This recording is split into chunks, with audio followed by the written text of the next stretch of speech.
മോൾജീസ് channel. ഇന്ന് എന്താണെന്ന് വെച്ചാൽ ഇന്ന് നമ്മൾ റോൾ റിവേഴ്സലാണ് ചെയ്യുന്നത്. ഞാൻ മോൾജി ടീച്ചറിൻ്റെ മരുമോനായിട്ട് വരും. എൻ്റെ പേര് നിഷാന്ത്. അപ്പോൾ ഇന്ന് നമ്മൾ മോൾജി ടീച്ചറിനെ കുറിച്ച് ടീച്ചറോടെ നമ്മൾ അറിയും. ഈ ചാനലിൻ്റെ ഉദ്ദേശം എന്താ, മോൾജി ടീച്ചറിൻ്റെ ലൈഫും എക്സ്പീരിയൻസിനെ കുറിച്ച് നമ്മൾ ഡിസ്കസ് ചെയ്യും. ആൻഡ് ഈ പോഡ്കാസ്റ്റോടെ നമ്മൾ കുറേ കൂടെ മോൾജി ടീച്ചറെ കുറിച്ച് നമുക്ക് അറിയാനുള്ള ആ ഒരു മൊമെൻ്റാണ് നമ്മൾ നോക്കുന്നത്. അപ്പോൾ റെഡിയാണോ? അപ്പോൾ ടീച്ചറായിട്ട് എത്ര വർഷം ജോലി ചെയ്തു? ഞാൻ ടീച്ചറായിട്ട് 8 വർഷം ബോംബെയിലും 23 വർഷം എരവേലി സെൻറ് ജോൺസ് ഹയർ സെക്കൻഡറി സ്കൂളിൽ ജോലി ചെയ്തു. അപ്പോൾ ടോട്ടൽ 31 വർഷം ജോലി ചെയ്തു. പിന്നെ കുറച്ച് നാള് ബാലഭവനിൽ, അത് ഒരു 6 മാസമൊക്കെ ബാലഭവനിൽ ജോലി ചെയ്തായിരുന്നു. അതൊരു കൊച്ചു സ്കൂളായിരുന്നു. സബ്ജക്റ്റ് ആയിരുന്നു. ഞാൻ ബോംബെ വെച്ച് പഠിപ്പിച്ചുകൊണ്ടിരുന്നത് മാത്സും കെമിസ്ട്രിയും ആയിരുന്നു. എന്നാൽ സെൻറ് ജോൺസ് വന്നപ്പോൾ UP സെക്ഷനിലാണ് പഠിപ്പിക്കേണ്ടി വന്നത്. അപ്പോൾ അവിടെ എല്ലാ വിഷയവും പഠിപ്പിക്കണമായിരുന്നു. പക്ഷേ ഞാൻ ബോംബെയിൽ നിന്ന് വന്ന ആളായതുകൊണ്ട് എനിക്ക് അവർ ഇംഗ്ലീഷ് തന്നു പഠിപ്പിക്കാനായിട്ട്. അപ്പോൾ ബോംബെയിൽ എക്സ്പീരിയൻസ് ഇവിടുത്തെ എക്സ്പീരിയൻസ് ഭയങ്കര വ്യത്യാസമായിരിക്കുമല്ലോ? ഭയങ്കര വ്യത്യാസമായിരുന്നു. കാരണം ഞാൻ കല്യാണം കഴിഞ്ഞാൽ ബോംബെയിലോട്ട് ചെല്ലുന്നത്. ബോംബെ ചെന്ന് കഴിഞ്ഞപ്പോഴും ഇവിടുന്ന് എത്ര പഠിച്ചിട്ട് പോയാലും ഇംഗ്ലീഷൊക്കെ അറിയാമെങ്കിലും പറയാനായിട്ട് ഭയങ്കര പ്രയാസമായിരുന്നു. അപ്പോൾ അവിടുത്തെ കുട്ടികളെന്ന് പറഞ്ഞാൽ, ഞാൻ ആദ്യം പഠിപ്പിച്ച സ്കൂളെന്ന് പറഞ്ഞാൽ ആ കുട്ടികൾക്ക് ശരിക്കും ഇംഗ്ലീഷ് അറിയത്തില്ല. അവർക്ക് ഹിന്ദിയാണ് കൂടുതൽ അവർക്ക് അറിയാവുന്നത്. ഒരു ഇംഗ്ലീഷ് മീഡിയം സ്കൂളായിരുന്നെങ്കിലും അവർക്ക് ഹിന്ദിയായിരുന്നു കൂടുതൽ അറിയാവുന്നത്. ഇതേത് വർഷത്തെ? ഇത് 87-ലാണ് ഞാൻ ആദ്യമായിട്ട് ജോയിൻ ചെയ്യുന്നത്. 87. അപ്പോൾ ആ കുട്ടികൾ, അപ്പോൾ എനിക്കാണെങ്കിൽ ശരിക്ക് ഹിന്ദിയും അറിയത്തില്ല, ഇംഗ്ലീഷും ശരിക്കും അറിയത്തില്ല. അപ്പോൾ അവിടെ ഏറ്റവും കൂടുതൽ ഞാൻ ബുദ്ധിമുട്ടിയത് സമയം എന്ന് പറഞ്ഞാൽ, കുട്ടികൾ തമ്മിൽ വഴക്കുണ്ടാക്കുമ്പം അവരോട് എങ്ങനെ പറഞ്ഞ് മാറ്റണമെന്ന് എനിക്കറിയത്തില്ല. പിന്നെ ഞാൻ എൻ്റെ ആംഗ്യത്തിൽ കൂടെയും മുഖഭാവത്തിൽ കൂടെയും വന്ന് മലയാളത്തിൽ പറയും. ഏതായാലും അതങ്ങ് ഫലിച്ചിട്ടുണ്ട്. സബ്ജക്റ്റ് പിന്നെ കുഴപ്പമില്ല, മാത്സ് ആയതുകൊണ്ട് അതെന്തെങ്കിലുമൊക്കെ ചെയ്യാമായിരുന്നു. പക്ഷെ അങ്ങനെ ചെയ്ത് പിന്നെ കുറേശ്ശെ ഇംഗ്ലീഷൊക്കെ പറയാനായിട്ട് പഠിച്ചു. അങ്ങനെ പിന്നെ അവിടെ നിന്ന് ഇവിടെ എരവേലി സെൻറ് ജോൺസിൽ വന്നപ്പോൾ എൻ്റെ വിഷയം ഇംഗ്ലീഷ് അല്ലേലും എനിക്ക് ഇംഗ്ലീഷ് പഠിപ്പിക്കാനായിട്ട് കിട്ടി. അങ്ങനെ പിന്നെ ഞാൻ അന്നൊക്കെ ഇങ്ങനെ കോഴ്സുകളുണ്ടായി, ട്രെയിനിങ് ഒക്കെ ഉണ്ടായി. അപ്പോൾ അതിനൊക്കെ പോയപ്പോൾ ഇച്ചിരി ഇംഗ്ലീഷൊക്കെ പറയാൻ തുടങ്ങിയത് കൊണ്ട് എന്നെ അവിടെ റിസോഴ്സ് പേഴ്സണായിട്ട് എടുത്തു. അങ്ങനെ റിസോഴ്സ് പേഴ്സൺ ആയി കഴിഞ്ഞപ്പോഴത്തേക്ക് പിന്നെ പുസ്തകം ഉണ്ടാക്കുന്ന കമ്മിറ്റിയിലെടുത്തായിരുന്നു SCRT-ക്കാർ. അപ്പോൾ അവിടെ ഒരു പ്രാക്ടീസിങ് ടീച്ചറിൻ്റെ ആവശ്യമുണ്ടായിരുന്നു. മറ്റവരെല്ലാം ഇംഗ്ലീഷിന് സ്പെഷ്യലിസ്റ്റ് ആയിരുന്നു. അപ്പോൾ എനിക്ക് കുറച്ച് ഐഡിയാസൊക്കെ അവിടെ കൊടുക്കാനൊത്തു. പിന്നെ അവിടെയുള്ള ആ ടീച്ചേഴ്സിൻ്റെ ഇൻഫ്ലുവൻസ് മൂലം, വിശേഷാൽ ഒരു രാധാമണി ടീച്ചർ ഉണ്ടായിരുന്നു, ആറ്റിങ്ങൽ ഡയറ്റിൽ നിന്ന് വന്ന രാധാമണി ടീച്ചർ ഇംഗ്ലീഷിൻ്റെ ടീച്ചറായിരുന്നു. ടീച്ചർ എന്നെ പ്രോത്സാഹിപ്പിച്ച് ഞാൻ പിന്നെ BA English, MA English, B.Ed English, അതെല്ലാം ഞാൻ പിന്നെ ഇംഗ്ലീഷിലെടുത്തു. അതൊരു 45-ാമത്തെ വയസ്സിൽ അതെടുക്കാനായിട്ട് സാധിച്ചു. അപ്പം ആ ഇംഗ്ലീഷ് പഠിക്കുമ്പോഴും ഇത് പഠിപ്പിച്ചോണ്ടിരിക്കുമ്പം BAയും B.Edഉം MAയും B.Edഉം ഒക്കെ എടുത്തു. അത് എനിക്ക് ഒത്തിരി സന്തോഷം തോന്നിയ കാര്യം, ഞാൻ വീട്ടിലെ ജോലിയും ചെയ്യുമായിരുന്നു, അതിനോടൊപ്പം സ്കൂളിലെ ജോലി, പിന്നെ ടീച്ചേഴ്സിനെ പഠിപ്പിക്കാനായിട്ട് പോകുമായിരുന്നു. പിന്നെ ഇവിടെയൊക്കെ എനിക്ക് എൻ്റെ കുടുംബത്തിൻ്റെ സപ്പോർട്ടുണ്ടായിരുന്നു. വിശേഷം എൻ്റെ മക്കൾ അന്ന് പഠിക്കുന്ന ഇംഗ്ലീഷിനകത്തൊക്കെ അവരോട് ഞാൻ ചോദിക്കുമ്പോൾ അവരെന്നെ ഹെൽപ്പ് ചെയ്തിട്ടുണ്ട് ഇംഗ്ലീഷിൻ്റെ കാര്യത്തിൽ. എൻ്റെ ഹസ്ബൻഡ് എന്നെ ഹെൽപ്പ് ചെയ്തിട്ടുണ്ട്.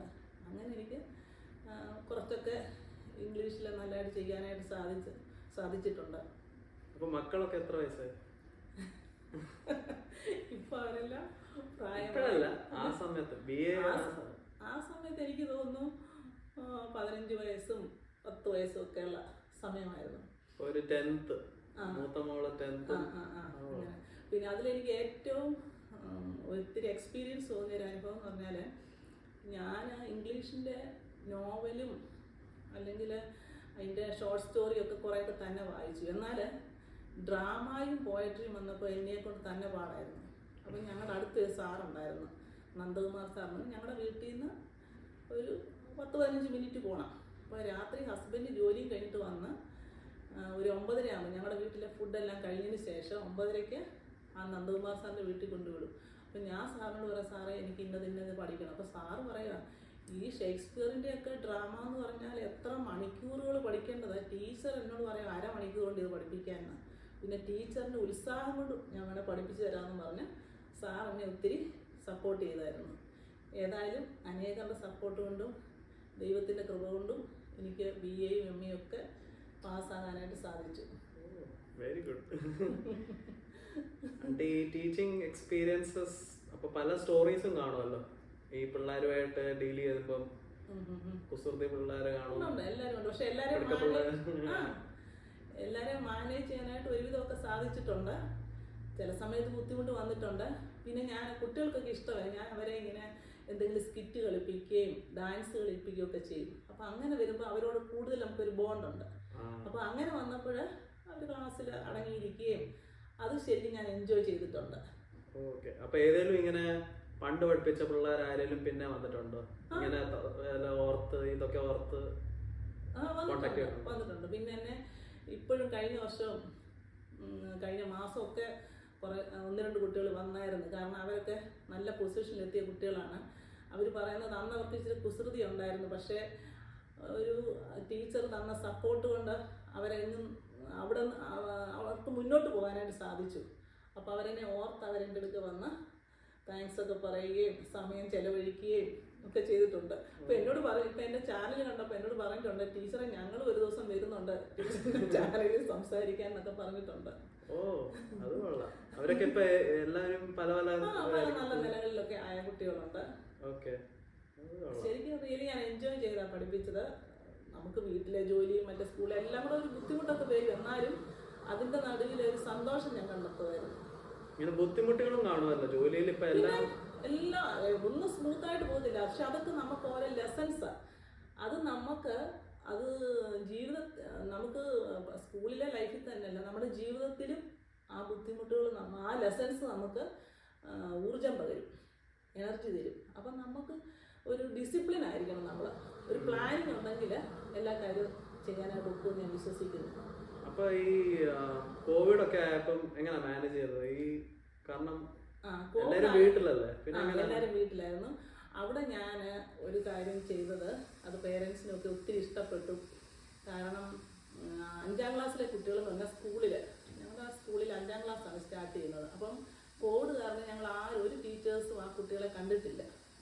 പക്ഷെ ഞാൻ അവരെ കാണാനുള്ളൊരു മാർഗമായിട്ട് എല്ലാ കുട്ടികളുടെയും നമ്പർ എടുത്തിട്ട് എൻ്റെ ഫോണിൽ സേവ് ചെയ്തിട്ട് ഞാൻ അവരെ വീഡിയോ കോൾ വിളിച്ചു.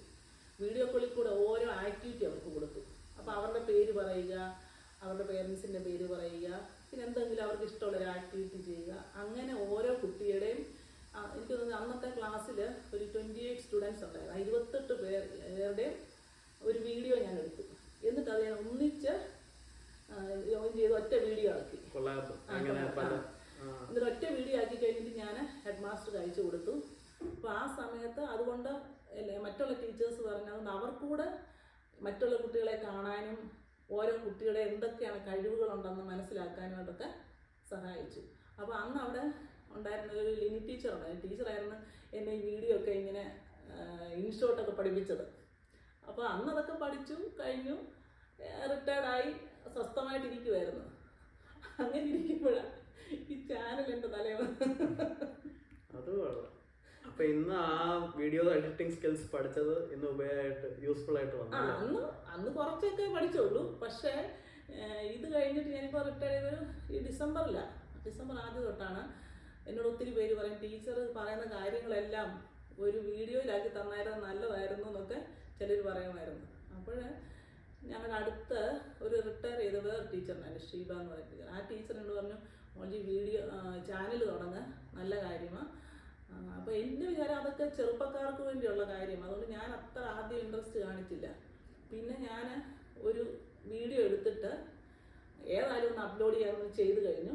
അപ്പം ചെയ്ത് കഴിഞ്ഞപ്പോൾ ആൾക്കാരെന്ന് പറഞ്ഞു, കണ്ടന്റ് ഒക്കെ ഒത്തിരി നല്ലതാണ്, പക്ഷേ ഷൂട്ട് ചെയ്യുന്നതും എഡിറ്റ് ചെയ്യുന്നതൊക്കെ ഇച്ചിരി ഇമ്പ്രൂവ് ചെയ്യാനുണ്ടെന്ന്.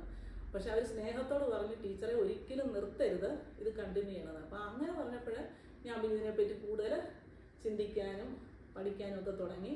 അപ്പം ഇതും ഒരു പഠിത്തമായിട്ട് ഞാൻ കണക്കാക്കുന്നു. കാരണം അന്ന് BA MA ഒക്കെ പഠിച്ചതുപോലെ തന്നെ ഈ എഡിറ്റിങ്ങും ഷൂട്ടിങ്ങും എല്ലാം നല്ലതായിട്ട് ഞാൻ മനസ്സിലാക്കുന്നു. ഇതൊരു റിട്ടയർമെന്റ് ടൈമിലെ ഒരു അടുത്തൊരു പഠിത്തം. ഞാനിങ്ങനെ ചിന്തിച്ചായിരുന്നു എവിടെങ്കിലുമൊക്കെ കോളേജിൽ പോയി എന്തെങ്കിലുമൊക്കെ പഠിക്കണമെന്ന്. പക്ഷെ എനിക്കും നമ്മുടെ വീട്ടിലെ ഓരോ കാര്യങ്ങളൊക്കെ ഉള്ളത് നമുക്ക് അങ്ങനെ കണ്ടിന്യൂസ് പോകാനായിട്ട് ഒക്കത്തില്ലല്ലോ. പക്ഷെ ഇത് എനിക്ക് സന്തോഷം തോന്നി. എൻ്റെ ഒരു ടൈം എനിക്ക് വേണ്ടി കുറച്ച് സമയം കണ്ടെത്തി. കാരണം വീട്ടിലെ ജോലികൾ ഉഴപ്പാനൊക്കത്തില്ല, സമൂഹമായിട്ടുള്ളത് നമുക്ക് ഉഴപ്പാനൊക്കത്തില്ല. അപ്പോൾ അങ്ങനെ വന്നപ്പോഴേ എൻ്റെ സമയം ഞാൻ കണ്ടെത്തി ഇതിനകത്ത് ഇപ്പം ഞാൻ എൻജോയ് ചെയ്തു പോകുന്നു. അപ്പോൾ ഇത് മാത്രമല്ലല്ലോ, വേറെയും പല ആക്ടിവിറ്റീസ് ഇപ്പം റിട്ടയർഡ് ലൈഫിൽ പഠിത്തം നിർത്തിയാലും പക്ഷെ വേറെ സേവിക സംഘം റിലേറ്റഡ് കുറെ ആക്റ്റീവ് അല്ലേ, അതിന്റെ വല്ല സ്റ്റോറീസ് എന്തെങ്കിലും ഉണ്ട്? അതിപ്പോ എന്താ ചെയ്യുന്നത്? അത് ഒരു മേ ബി ഒന്ന്. ഞാനിപ്പം ചെയ്യുന്നതെന്ന് പറഞ്ഞാല് എൻ്റെ മൂത്ത മകൾക്ക് കുഞ്ഞുങ്ങളുള്ളത് കൊണ്ട് അവരെ നോക്കാനായിട്ട് ഞാൻ 6 മാസത്തേക്ക് അമേരിക്കയിൽ വരും. പിന്നെ തിരിച്ച് ഞാൻ നാട്ടിൽ ചെല്ലുമ്പോൾ അവിടെ സേവിയ സംഘവുമായിട്ട് ബന്ധപ്പെട്ടുള്ള കാര്യങ്ങളൊക്കെ ചെയ്യുന്നുണ്ട്. അവിടെ ഞങ്ങളുടെ ഇരവേലി ഇമ്മാനുവൽ മർത്തോമ പള്ളിയിലാണ്. ആ പള്ളിയിലെ സേവിയ സംഘം നല്ല രീതിയിൽ പോകുന്നു. നല്ലൊരു ഗ്രൂപ്പുണ്ട്. അപ്പം അവിടുത്തെ ആക്ടിവിറ്റീസിലൊക്കെ ഉൾപ്പെട്ട് അവിടെയും സന്തോഷകരമായിട്ട് പോകുന്നു. പിന്നെ കേന്ദ്ര ഏതാണ്ടില്ലേ? അതിനകത്ത് തന്നെ ഇങ്ങനെ അന്നത്തെ ജനറൽ സെക്രട്ടറി ആയിരുന്ന അച്ചാമ്മ കൊച്ചമ്മ കേന്ദ്രത്തിൻ്റെ പ്രതിനിധിയായിട്ട് എന്നെ റെക്കമെൻഡ് ചെയ്തു. അങ്ങനെ ഞാൻ അവിടുത്തെ കേന്ദ്രത്തിൻ്റെ ഒരു ചുമതലയുള്ള സ്കൂളിൻ്റെ കമ്മിറ്റി മെമ്പറാണ് ഇപ്പം. അങ്ങനെ എനിക്കൊരു ചാൻസ് കിട്ടി.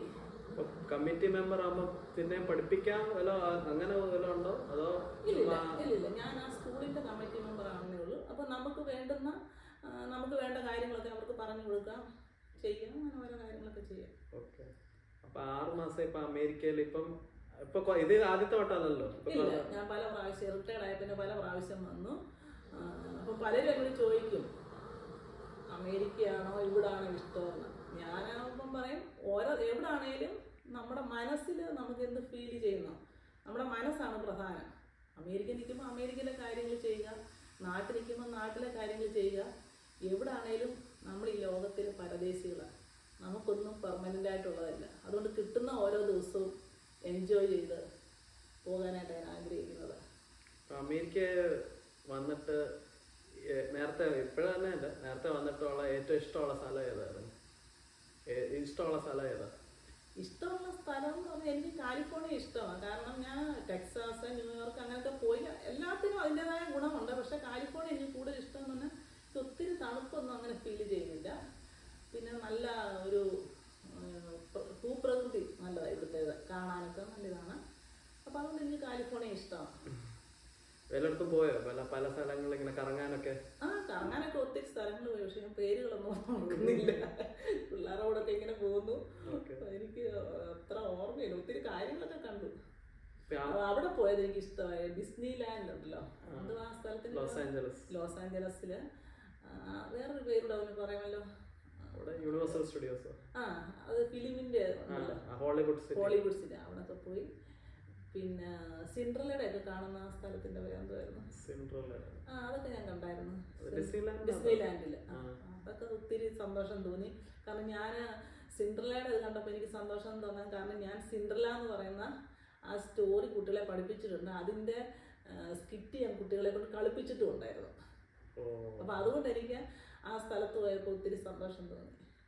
ഇപ്പം ഇന്ത്യയിലായിരുന്നപ്പം കേരളം പല സ്ഥലങ്ങളും ഇങ്ങനെ കറങ്ങിയിട്ടുണ്ടോ അതോ കേരളം മാത്രമേ ഉള്ളൂ? ഉണ്ട്. കാരണം ഹസ്ബൻഡ് സെൻട്രൽ ഗവൺമെൻറ് ആയിരുന്നത് കൊണ്ട് അവർക്ക് 4 വർഷത്തിലൊരിക്കൽ ഇന്ത്യയിൽ എവിടെയെങ്കിലുമൊക്കെ പോകാമായിരുന്നു.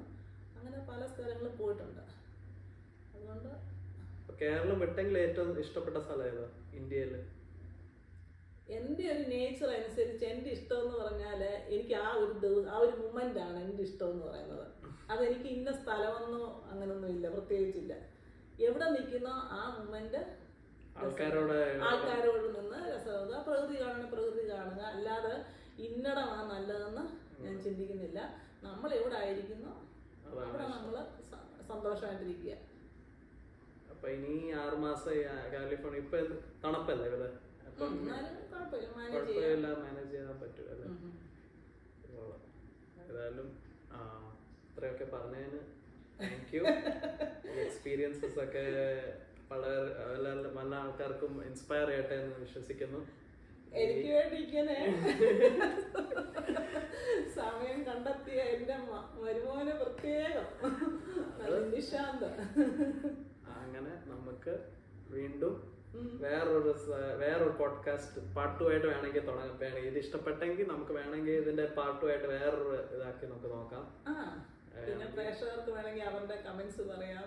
അതെ, അതിനകത്ത് എല്ലാം ചെയ്യാം. ഞാൻ ഏതൊക്കെ അതിൽ ഇമ്പ്രൂവ് ചെയ്യണം അത് പറയാം. വേറെ വ്യക്തി ഇനി അടുത്ത പ്രാവശ്യം മേ ബി വേറെ ആരെങ്കിലും അവരെ ഇന്റർവ്യൂ ചെയ്യാം. എന്നോട് തന്നെ കുറച്ച് സ്റ്റുഡൻസ് പറഞ്ഞിട്ടുണ്ട്, ടീച്ചറെ ഞങ്ങൾ വരുന്നുണ്ടെന്നൊക്കെ. എന്തായാലും അടുത്ത 6 മാസം ഇവിടെ ഉണ്ട് സിലിക്കൺ വാലിയിൽ. അപ്പം പല എക്സ്പീരിയൻസും കൊണ്ടായിരിക്കും വരുന്നത്. അപ്പം നെക്സ്റ്റ് ടൈം വരുമ്പം ഇനിയും സ്റ്റോറീസ് കാണുമെന്ന് വിശ്വസിക്കുന്നു. ഓക്കെ, എന്നാൽ താങ്ക് യു വെരി മച്ച്.